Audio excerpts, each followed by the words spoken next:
And President Biden faced a lot of criticism about his decision not to address the American people about the objects. Joining us now is our race and politics reporter with our media partner, Zahil Cheyanne Daniels. Thank you so much for being here. So was it a little too late for President Biden to talk to the American public about this? You know, that's a great question, because if you ask several members in the House and in the Senate, they would say yes.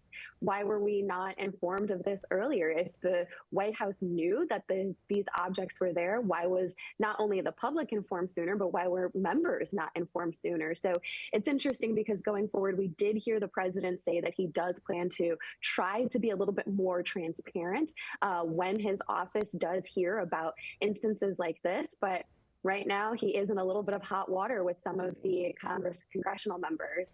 So we've learned the United States has finished efforts to recover all the remnants of the large balloons off the coast of South Carolina. This is according to the AP, and we've also learned the balloons are from China. They're saying it wasn't for spying. But what does this mean for the White House and its impact on U.S.-China relations? You know, I think regardless of if China is saying that it wasn't for spying, what it is showing is that there was Chinese a balloon in American territory, and that is a little bit of cause for concern. And so we did hear that President Biden did say that he would be planning on addressing this topic with the Chinese President Xi Jinping. And so we'll have to see what comes of that.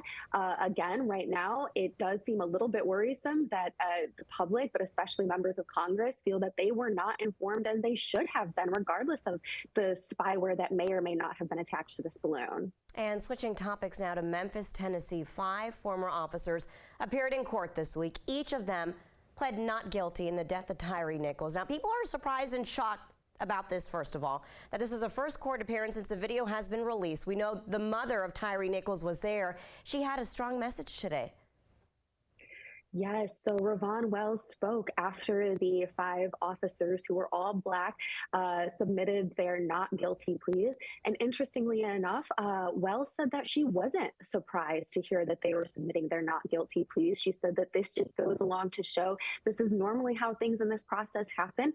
That being said, she does remain putting with her faith in the DA's office in the hopes that they will be able to prosecute this to get those guilty verdicts. It's unclear just how long this trial could take, but she remains hopeful that her son, Tyre Nichols, will be able to have the justice that she says that he deserves after the beating that he endured. And emotions will remain high in the courtroom, outside the courtroom, as this continues over the next couple of months.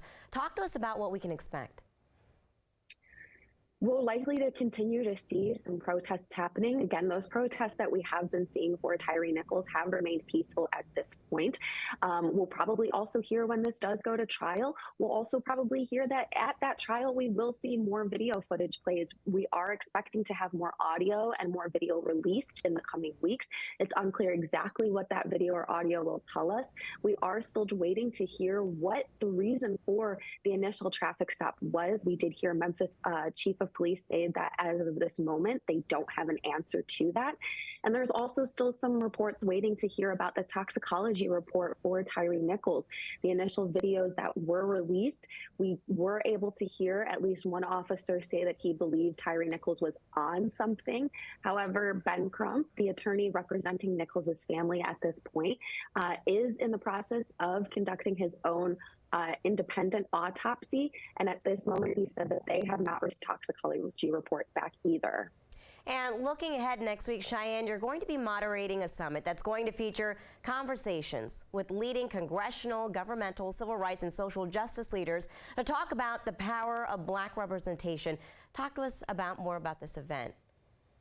Absolutely. Well, it would not be Black History Month if we did not take the time to talk about the strides that Black Americans have made, the progress that we have seen, and the work that still needs to be done. So next week, I will have the honor of speaking with names like Representative Byron Donald, who made headlines during the fight for Speaker of the House.